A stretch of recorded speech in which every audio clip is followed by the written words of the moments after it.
Ladies and gentlemen, it's Kevin.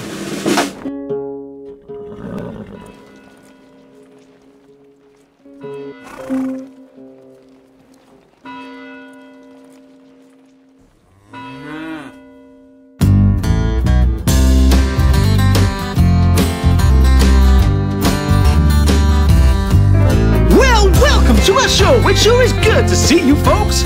We got ourselves some comedy with crazy skits and jokes. We got some songs to make you laugh and some to make you cry. So help yourselves to grits and corn, there's plenty pecan pie. I wanna hear a hee-haw and can I hear a ho? I do believe we're gonna see what's called a dozy-do. Hey, yeah, it's the Kevin Eldon Show. It's the Kevin Eldon Show. Yee-haw! Hell, yeah, it's the Kevin Eldon Show. It's the Kevin Eldon Show.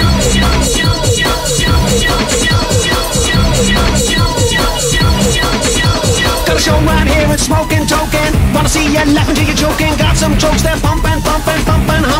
Not something, think there's evil. What about a dumpling? Ain't been plumbing, don't need a rummy. Swag wash bars and I'm turning down the Grammy. Gonna pass on the Peruvian, cause all I need is oxygen.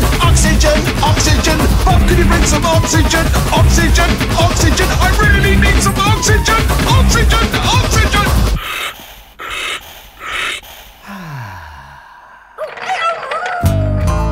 Hot dog, it's the Kevin Eldon Show. It's the Kevin Eldon Show. Lord have mercy. Hoo-wee, it's the Kevin Eldon Show. It's the Kevin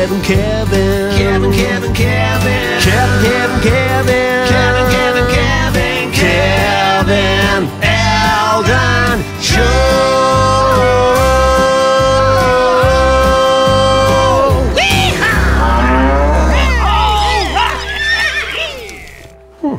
Well, you really are making excellent progress, Mrs. Drury. I'll just get the nurse to take your temperature. I take it you don't object to being treated by a sexy 80s nurse? Nurse!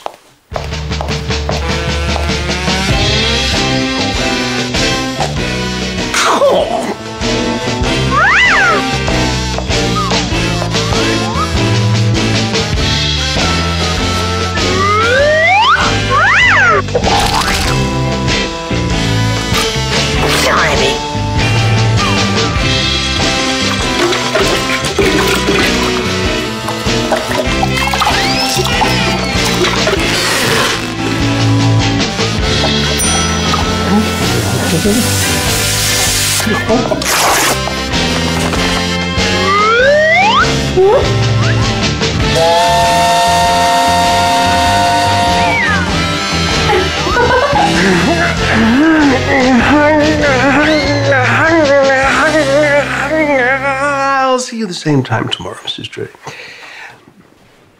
Delightful card. It's the last show of the series, so quite frankly, this week I am spoiling myself rotten. Just a bit lower there, please, Olga. Oh, thanks very much. And why not? It's only your money. Some of which I'm also using to hire close-up magician Billy Pike to personally entertain me. Hi, Billy. Hello. I love close-up magic. Well, how about this? Oh, it's magic. Abracadabra. Oh, how'd you do it? I start by holding the coin between my forefinger and my thumb and moving the other hand across it like this. When I open my hand, it appears like it's vanished. In fact, I don't take it. I just let the coin fall into this hand like so. But the next bit is a bit trickier. If I want to move the coin from the palm of my hand to behind your ear, I have to summon up the power of pure evil, which I've harnessed in the form of a still beating human heart that I cut from the living body of a virgin. Oh. And I keep in the shoebox. Oh, yeah, that is still beating, isn't it? Yeah, it has to be a beating heart of a virgin. Well, that's a trick. Won't work. So it's actually quite simple, isn't it? When you know how. Hey, do you fancy a massage? Ooh, I won't say no.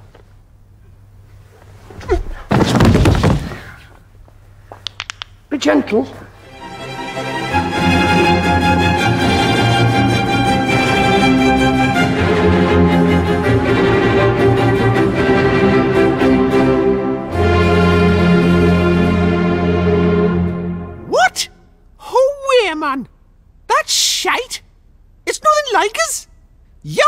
the reactor.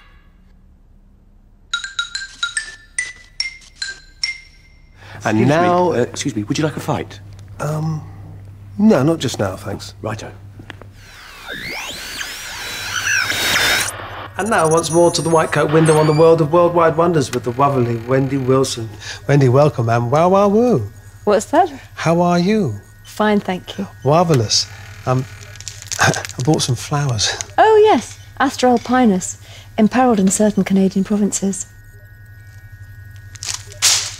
The multiverse? Yes, this is the theory that there is an infinite number of universes in which every possible scenario is played out. And this is a machine I've invented, the multiversoscope, which allows us to briefly view those universes. You are so clever. Yes, I am. Now, let's see what this show looks like in other universes. I just type in, "It's Kevin," and push this button for a random selection. And according to the readout in this universe, you are a grossly stereotypical Scotsman. Yeah, what do you mean, grossly stereotypical? Ooh, what's this? Apparently this is a universe where you're a toy helicopter. Oh, look at my tiny rotor blades.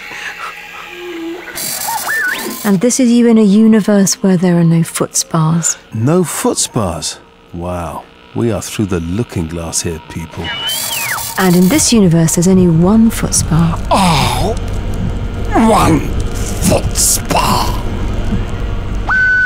And in this universe, you're that woman that put the cat in a wheelie bin. Oh, yeah. So as you can see in the multiverse, absolutely anything is possible. Anything at all. So in that case, then, there's a universe somewhere where you and I... Yes? We're both... wheat intolerant. Without a doubt. Great. Thanks, Wendy. You're welcome.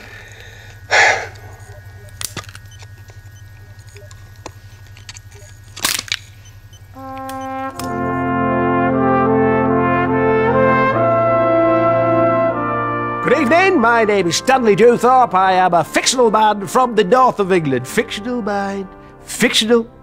So imagine my disgust to the day when I sat down to table only to discover that me tea weren't ready. For although I am a fictional northern man, I am a traditional fictional northern man. I race pigeons. I never win, but it's taking part that counts. I go down mine 10 hours every day.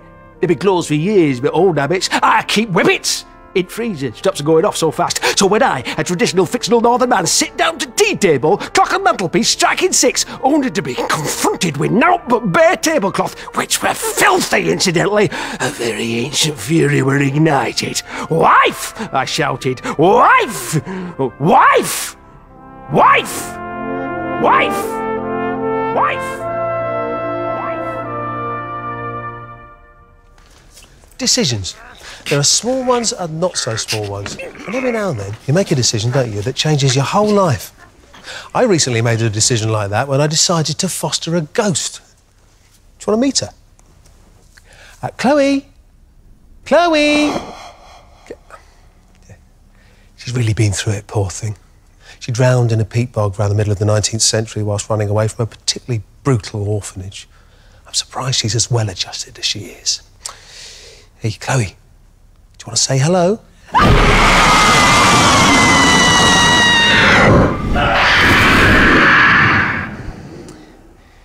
Yeah, she'll be fine once she's settled into a routine.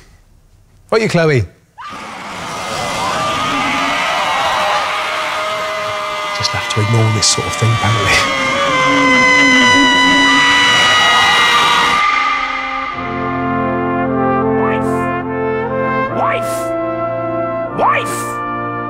Wife! Wife!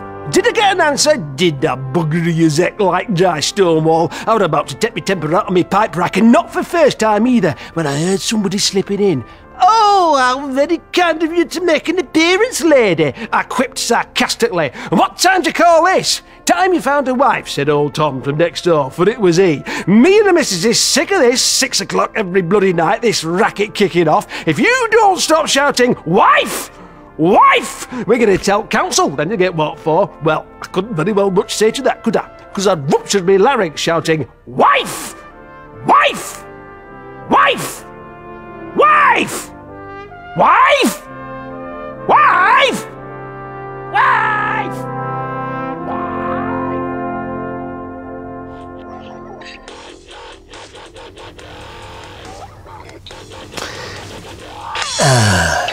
Just chilling out to some dubstep. I love dubstep. Did you know that dubstep's calming influence is being recommended by qualified medical practitioners to relieve stress in all kinds of situations? And the dentists?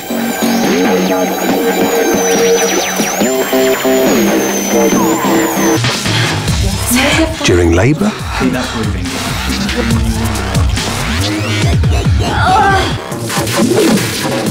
At times of bereavement.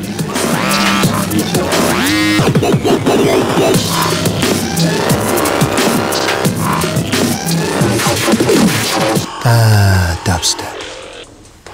Hey, Bob, do you like dubstep? Yes, I do like dubstep. In fact, I'm going to listen to some dubstep right now. Ooh, before you go to listen to some dubstep, do you think you could bring over a few of those leaflets they've put through the door? Fancy some takeaway. Righto. Cheers. Ooh. I can hear my stomach rumbling. Oh, no, it's the dubstep. Here we go. So what do you fancy? We've got sausage abattoir, hen shed, paella cellar, risotto grotto, stalag burger, offal hovel, giblet attic, fritter cottage, grub ditch, snack dump, soup trough, kebab cupboard, maison de biryani, lamb dungeon, gammon pantry, past department, or spam toilet.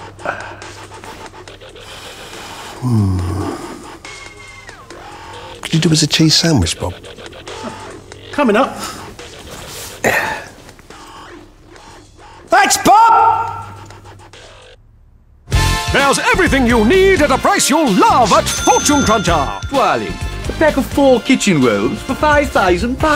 What an absolute fortune! 3 washing up sponges, £2,800. A 4-lined refill pad, £1,100. Unbranded Bulgarian Mars bars, £700 each, 2 for £3,000. With every Fortune Cruncher bargain, you can rest assured you're paying way, way, way over the odds. These prices are obscene! Fortune Cruncher, why pay less if you can afford more? If you remember skinheads, the Millennium Bug, or homosexuals, you'll love Classic Threats magazine, the reassuring read about things that don't seem quite so scary anymore. Issue 1 comes with a free Classic Protect and Survive manual and a necrotizing fasciitis face mask. Classic Threats magazine, because fear plus time equals fun. Ooh, yeah. There's a man now. Excuse me, Kevin. Oh, yes, Mum. You've got a book out that was due back a week ago. Really? Yes. What's it called? 1,000 Bums by Colin Diss. 1,000? Oh, yeah. Sorry, Margaret. I've been meaning to get that back to you. I saw it around here earlier somewhere. Oh, there it is.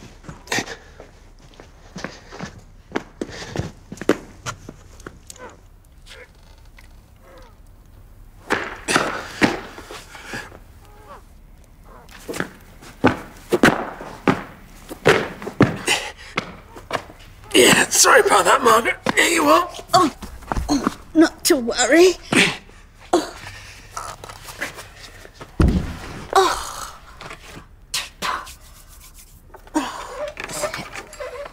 Bye, Margaret. Bye, Kevin. Now, where was I? Oh, yeah, imagine being a man who hasn't sat down for 24 years. Well, this next man doesn't need to, because he hasn't. This is Standing Up Salim. Hello, Standing Up Salim. How you doing? All right, have a seat. What are you doing? No. What did you sit down for? Well, you said take a seat. That was a joke. I was joking. I mean, you caught me off guard. Bloody hell. There's a seat here. Yeah, but... I don't believe this. Quick, stand up again. It's too late now. I know. You could stay sitting down and become known as Sitting Down, Salim. Hi, all right. Oh, brilliant. So, ladies and gentlemen, here we have Standing Up, Sitting Down, Salim. So, Sitting Down, Salim, how long have you been sitting down? all at 15 seconds, but I think I'm going to enjoy it. Oh, well, long may it continue. Thank you very much. Sitting down, Celine. Cheers. I'm gonna put it better myself. Margaret? Monsieur Benedict Coupon. Monsieur Coupon. Your gracious Majesty. All Paris is alive with talk of your fabulous new invention. You will show me, please? Your Majesty. Perpetual motion has long been but a dream, but now, with my new creation... Yes. And what is this? That? Oh, Monseigneur, that's just a bit that got torn off the corner. Now, perpetual motion. Genius. Your Majesty? Monsieur Coupon, correct me if I am mistaken, but you are proposing the idea that this bit that got torn off the corner could be worth, upon presentation, a saving of a small amount of the total cost of, say, a bottle of fluid for cleaning household carpets. Are you not? Sire, if I may explain. God himself has spoken to you, Monsieur Coupon. He has shown you the grace and the beauty of a system whereby a bit that got torn off the corner may be exchanged in return for the lessening of the payment due on a purchased item, such as, say, a bottle of fluid for cleaning household carpets.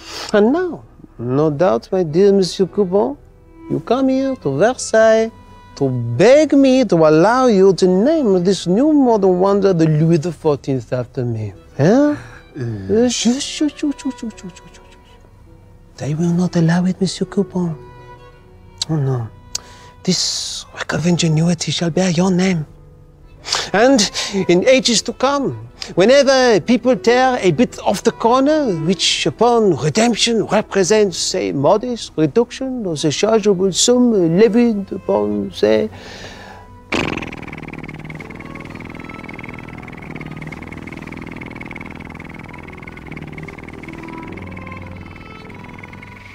a bottle of fluid for cleaning household carpets, they shall be honoring its creator. They will say, oh, look, what have we here? It is a coupon. Like so. And oh, do my eyes deceive me? No, they do not. It is a coupon. Like so. Majesty. Oh, good news for our household carpets. We have discovered a coupon. Like so. Oh, this is the only copy. And what is this? Is it a tiny mouse? No, it is a coupon. Oh! Like so. What do you think this is before us? It is a coupon. Like so. Oh, this is my only copy. Look at the size of this, ma chérie. It is a very large coupon.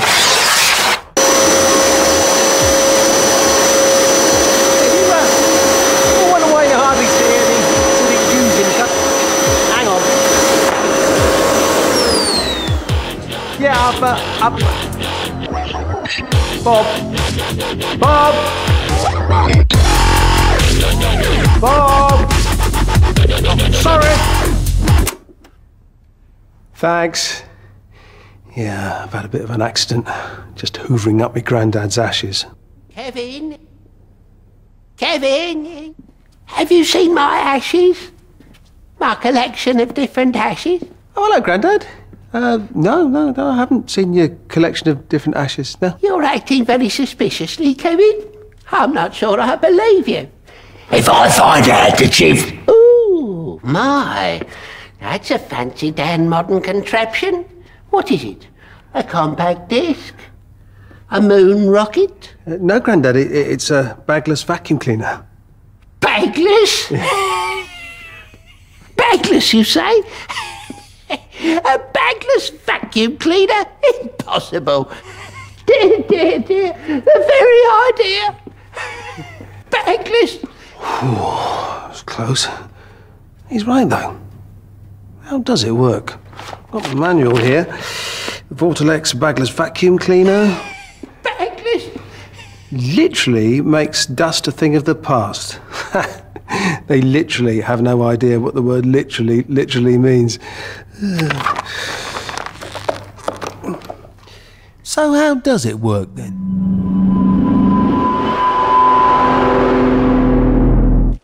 Pooh-pooh, Mr. Jolliffe. More dust. Gad, Mr. Pettigrew. This drawing room is collar deep in great smuts and mantle fluff. Where does it all come from? You must look to science to determine its cause, Mr. Jolliffe.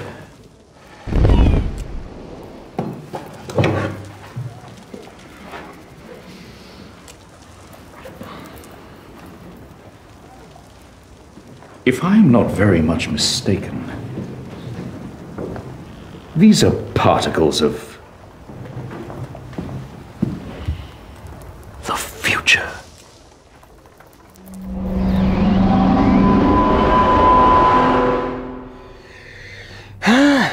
Guess we'll never know.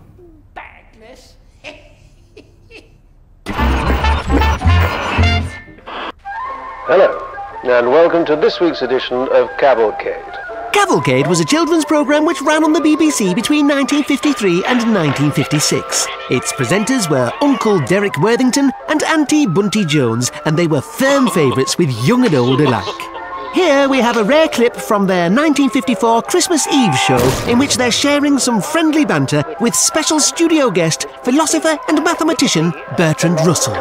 Starting with premises which are universally admitted to belong to logic, we find mathematically, of course, that there are merging parameters. And now, of course, Mr. Russell, that brings us on to deductive inference. Yes, but of course it's always important to distinguish deductive validity and inductive validity, or cogency, as it is sometimes referred to. This is coming on the bar. Cavalcade there. It was another age. Kids these days would find the idea of formalising an axiomatic system in order to prove its logical consistency laughably naive. Tea Lady Flo here is different from most tea ladies in that she's a genuine tea lady. And by that, I mean she organically produces tea herself. Don't you, Flo? Yeah. So, Flo, please could I have a delicious cup of your delicious tea lady tea, please, Flo? Yeah. So, what Flo is doing now is she is expressing tea from one of her tea lady tea glands. And now... voila! A lovely fresh cup of tea lady tea. Delicious. Chocolate biscuit? No thanks, Flo.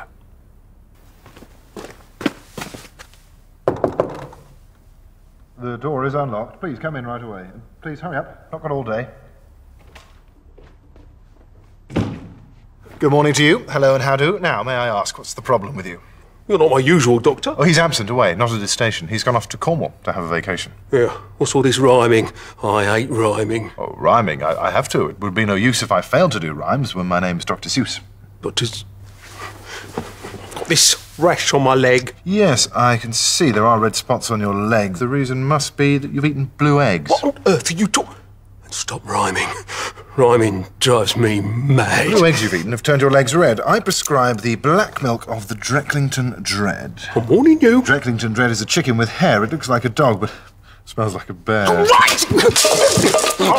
You've leapt from your chair and you're grasping my throat. I feel quite lightheaded, starting to float. Stop it! Far from releasing, you've tightened your grip. I feel that my life signs are beginning to slip. Shut up! Shut up! Shut up! My eyes, they are popping, my tongue is unfurled, so this is the end. Goodbye, cruel world. Oh no. I've murdered a rhyming locum.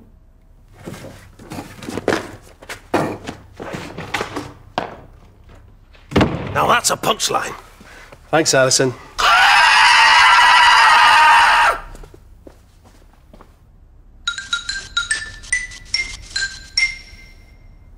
So yeah, as I was saying, last show in the series, and sadly we've come to the bit where I've got to wrap it all up. Bob here's going into hibernation. Turn round, Bob.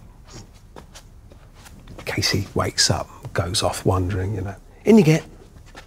Right, Oh, before you do, give me that. Some might construe this as a fire hazard. Oh, yeah. Health and safety, yes. Get yourself comfy. There's some tins of lager and Scotch eggs hidden in the hay, in case you get a bit peckish or thirsty. Oh, and I've got you a lovely lullaby to help you get to sleep. So, anyway, yeah, thanks for watching. And to take us out now, one of my favourite ever folk groups. So proud to have them. The Threshers, and a beautiful ballad called Eventide.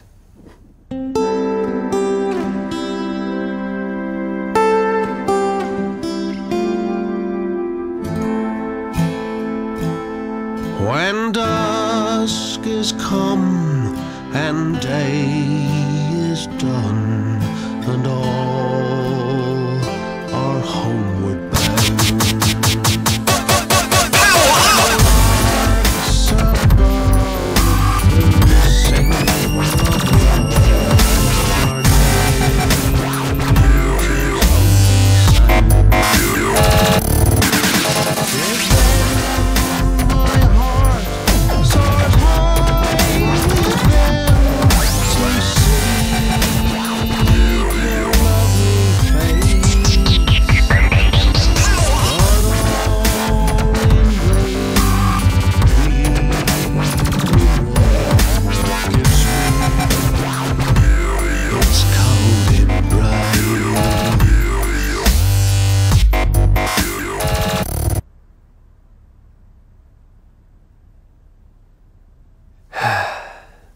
Night-night.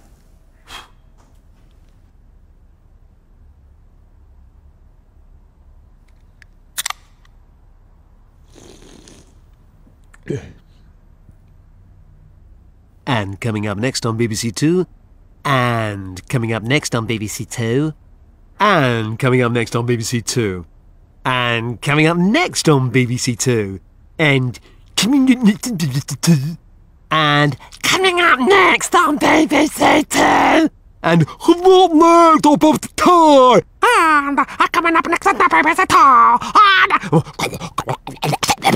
Two, and